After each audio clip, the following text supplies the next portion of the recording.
Una de las complejidades en esa pregunta es que la evolución demográfica de América Latina es diferente dependiendo de qué región y de qué parte hablamos.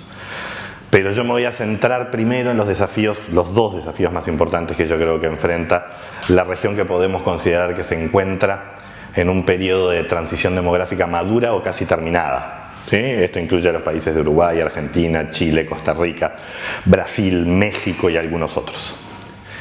Para estos países, el principal desafío que se viene es lo que llamamos el proceso de envejecimiento, que no debe entenderse simplemente como el incremento de la población adulta mayor, debe entenderse como una modificación de la estructura de edades. ¿Sí? Esto es una disminución del número de activos respecto a la población dependiente. ¿Sí? Típicamente lo que llamamos ventana de oportunidades demográficas se produce cuando hay una caída de la fecundidad, por lo cual disminuye el número de niños en la sociedad y todavía no hay un incremento de la población adulta mayor. Esa ventana de oportunidades demográficas, en donde hay muchos activos en relación a los dependientes, se está cerrando en los próximos 10 años en varios países de América Latina y se va a cerrar en los próximos 20 en los siguientes. ¿Sí? Esto implica una modificación de la tasa de dependencia combinada y esto implica básicamente un tema de sustentabilidad en materia de bienestar para el que debemos prepararnos desde ya. Dicho en forma simple, si lo pensamos como una curva de generación de consumo y una curva de generación de ingresos. La gente produce ingresos en las edades típicamente activas y consume a lo largo de toda la vida. Por lo tanto, tenemos una situación deficitaria en la infancia y en el adulto mayor, que produce menos ingresos que los que consumen. ¿Sí? Lo que hacen las sociedades es redistribuir desde la parte superavitaria, gente que produce más ingresos que los que consume, hacia infancia y adulto mayor. Lo hace a través del Estado y lo hace a través de la familia. ¿Sí? ¿Cómo definamos nuestros modelos de prestaciones para este periodo que viene? Va a determinar fuertemente dos temas: la sustentabilidad en materia de productividad de nuestras economías y, en segundo lugar, el combate a la desigualdad. ¿Sí? ¿Por qué? En la medida en que el número de niños desciende, si no invertimos adecuadamente en ellos, que van a ser las generaciones futuras, vamos a tener un aumento de la productividad muy modesto o moderado. Sobre todo en las sociedades más desiguales del mundo, y América Latina lo es, en donde el incremento de la productividad va a venir por un incremento de la productividad promedio de los sectores más pobres. ¿Sí? Entonces, si no invertimos adecuadamente en infancia, se nos termina el bono demográfico, se nos termina la ventana de oportunidades demográficas y tenemos no solo menos activos, sino menos activos productivos. ¿Sí? Y lo segundo tiene que ver con la sustentabilidad de los compromisos intertemporales que asumimos en materia de bienestar del adulto mayor. ¿Qué modelo de protección social nos vamos a plantear? ¿Un modelo que subsidia las altas jubilaciones o un modelo que protege en forma básica a todos? Bueno, sociedades que fueron altamente desiguales y en donde había una segmentación entre formalidad e informalidad, si nos vamos a un modelo contributivo formal, estratificado y a subsidiar ese modelo, vamos a redistribuir poco al final de la vida, ¿sí? En vez de redistribuir mucho al inicio de la vida. Entonces allí hay una primera clave fundamental. Y la segunda, me parece, tiene que ver con las transformaciones de tipo familiar que se vienen produciendo. Y en esto lo fundamental son los nuevos tipos de familia y la incorporación de la mujer al mercado laboral. Y allí de nuevo hay un conjunto de desafíos grandes con respecto al sistema de protección social. Entonces, si por un lado tenemos que, primer desafío, balancear el gasto social y orientarlo inteligentemente para la inversión en temprana infancia y en juventud, proteger a los adultos mayores que van a crecer, pero hacerlo de una forma que sea económicamente sustentable y no estratificada. Por el otro lado, tenemos que enfrentar las transformaciones familiares y de la incorporación de la mujer al mercado laboral. Y para ello, el desafío es el desarrollo del sistema de cuidados. ¿Sí? Cuando decimos desarrollo del sistema de cuidados, es una transformación más general. En verdad, la tensión que se genera entre la demanda de trabajo no remunerado y de trabajo remunerado a la mujer, porque básicamente lo sostiene la mujer el trabajo no remunerado, se incorpora al mercado laboral pero sigue trabajando en forma no remunerada en el hogar, se puede solucionar de 3 o 4 maneras. O bien hombres y mujeres redistribuyen las cargas en los hogares y entonces redistribuyen la carga del trabajo no remunerado, o bien compran en el mercado servicios que les permiten entonces salir e insertarse más plenamente en el mercado laboral, o bien el Estado, ¿sí?, colectiviza parte de los cuidados que se prestan en forma privada, ¿sí? Y hay cuartos elementos que tienen que ver con flexibilización y compatibilización de trabajo remunerado y no remunerado, que incluye la flexibilidad horaria, las licencias parentales, familiares y maternales y paternales, etc. Esa es la otra gran transformación que se requiere.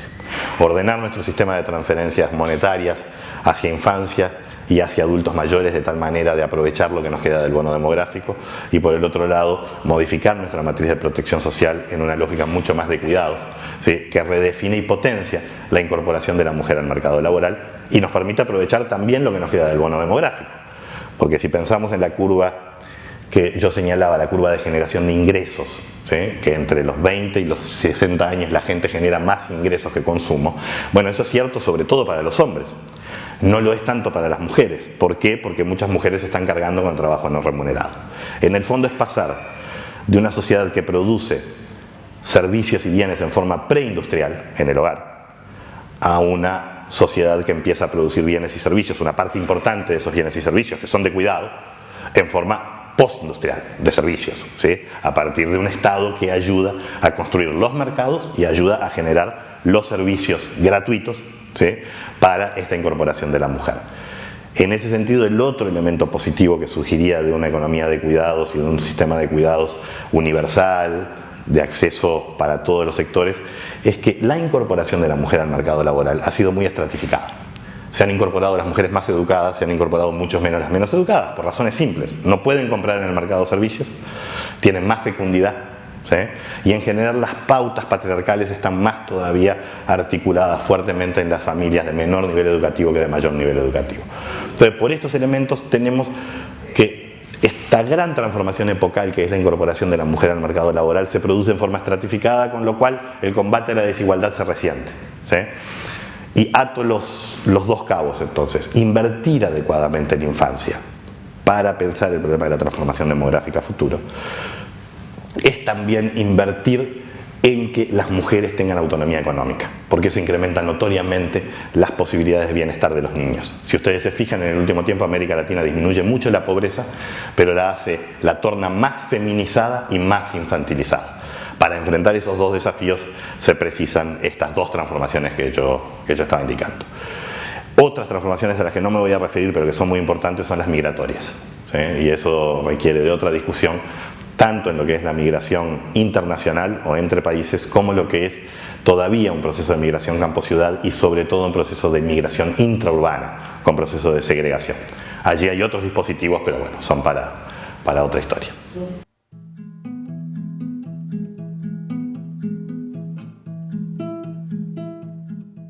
Bueno, mucho de ello ya lo señalé cuando ataba un poco lo de las transformaciones demográficas. Básicamente, si uno piensa el gasto social de los países latinoamericanos maduros en su transición demográfica y los que están madurando su transición demográfica, se ubica entre el 40 y el 70% del gasto total del Estado.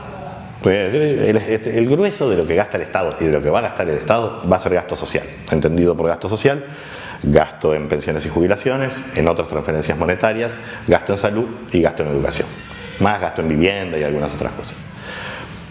Por lo tanto, está claro que para pensar la fiscalidad futura hay que pensar qué vamos a hacer con el gasto social. Y en la medida en que vamos a envejecer, sabemos que hay dos demandas que van a surgir fuertes. Una con respecto al sistema de pensiones y jubilaciones, la otra con respecto al sistema de salud, ¿sí? ¿Qué sistema de salud y qué sistema de jubilaciones y pensiones montamos? Es tal vez la discusión que, si no la damos adecuadamente, nos compromete en el futuro para hacer las cosas que yo señalaba que tenemos que hacer en materia de inversión temprana en infancia. A ver, me detengo un poquito más en esto.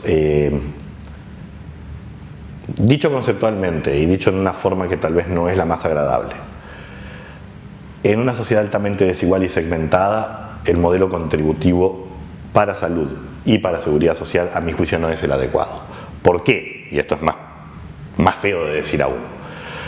En definitiva, lo que tenemos que hacer es garantizar un piso básico de protección en pensiones y en salud y privatizar los riesgos de los sectores medios, altos y altos, ¿sí? Es decir, allí el Estado no tiene que participar. O si participa simplemente ayudando a regular, pero no subsidia eso. Eso depende de los vínculos que con mercado o con sistemas verticales de solidaridad, de cobertura en salud, de cobertura en pensiones, hayan generado los sectores medios, altos y altos. América Latina no tiene el lujo, ¿sí? Y no puede darse el lujo de subsidiar la tasa de reemplazo de un salario de 3.000 o de 4.000 dólares. No puede hacerlo. Ni puede subsidiar la tecnología de alta complejidad para los sectores medios, altos y altos, ¿sí?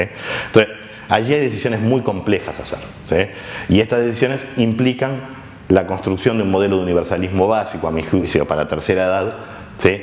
Que va a ser mucho más igualitario. Va a incorporar protecciones donde hoy no las hay para el 40-50% de la población que hoy no tiene protecciones adecuadas, pero va a disminuir la protección de los sectores medios, altos y altos, ¿sí? Entonces, este es un desafío fiscal sustantivo. Por ejemplo, voy a indexar todo el sistema de jubilaciones y pensiones por el índice medio de salario, así como está hoy estratificado, sin generarle techos, sin modificar las tasas de reemplazo. Si hago eso, me como todo mi margen fiscal en el proceso de envejecimiento estratificado que voy a tener, ¿sí? Si modifico esos parámetros, entonces voy a tener margen fiscal para infancia y adolescencia y para modificar la matriz de protección social hacia mujer y autonomía económica de la mujer. Si no, voy a tener serios problemas. Entonces, fiscalmente, esa es una primera gran decisión que hay que empezar a tomar. Los países las están tomando, pero tal vez no con estos parámetros tan claros y teniendo claro que este es el desafío intertemporal que se viene. Por otra parte, hay que esperar que nuestra fiscalidad mejore nuestra capacidad de recaudación tributaria, pero mejore además nuestra productividad y por lo tanto la torta de la cual sacamos un porcentaje luego para utilizar en gasto social. Pero eso va a suceder si invertimos adecuadamente en infancia y en adolescencia en este momento y si logramos activar el capital humano que hoy está dormido respecto al trabajo remunerado, que es sobre todo mujer.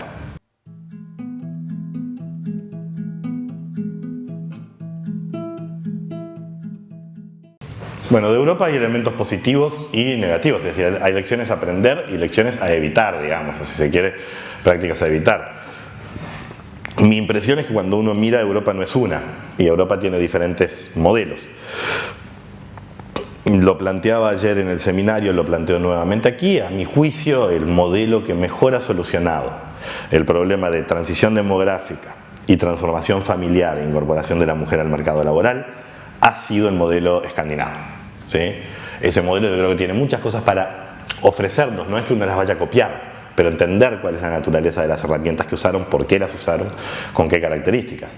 Yo insistía en esto, cuando uno mira estos países, uno ve la mejor performance en materia de pobreza infantil, es decir, la más baja de la OECD y además menor que la de la población general, es decir, los niños en proporción son menos pobres que la población general, ¿sí? Además de ser los menos pobres de toda la OCDE. Tasas de participación femeninas en el empleo, de participación y de empleo femeninos cercanas a la de los hombres, 2, 3, 4 puntos de diferencia, ¿sí? Y niveles de fecundidad que se sostienen en el entorno de lo que llamamos la tasa de reemplazo, que es 2 hijos por mujer, 2,06, 2,08 por mujer, ¿sí? Un poco por debajo de la tasa de reemplazo, pero allí, ¿sí? Comparemos eso con el mundo mediterráneo, esto es con España, Grecia, Italia. La mayor pobreza infantil de los países de la OECD, ¿sí? Las menores tasas de participación femenina y a la vez las menores tasas de fecundidad. Es peculiar, ¿no? Mujeres que se insertan menos en el mercado de trabajo y a la vez tienen menos hijos, 1,3, 1,4, 1,5, ¿sí? Contra 2 en Suecia o en Finlandia.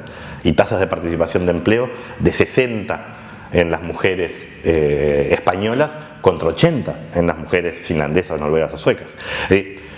Hay países que solucionaron el trade-off entre fecundidad y empleo de una cierta manera y lo hicieron invirtiendo fuertemente en mujer y en infancia. Para eso reformaron sus sistemas de pensiones y de salud, ¿sí? Entonces me parece que Europa tiene para enseñarnos en la comparación muchos elementos y creo que hay que mirar con cuidado, digamos. Esto es una versión, si se quiere, simplificada, digamos, de los modelos. Algunos de los instrumentos que intentaron usar España o Italia recientemente en materia de reforma de sus sistemas de pensiones y en materia de reforma de sanidad y de inversión de cuidados o de inversión en cuidados y en infancia también son interesantes, pero a mi juicio se hacen dentro de una economía política y dentro de una realidad fiscal que ya era muy apretada, mientras que los escandinavos empezaron mucho antes. Nosotros estamos parecidos a los mediterráneos hace 20 años, tenemos que decidir a quiénes nos queremos parecer y ahí hay instrumentos, de nuevo, licencias, flexibilidad, sistema de cuidados, escuelas de tiempo completo, Estas son las herramientas.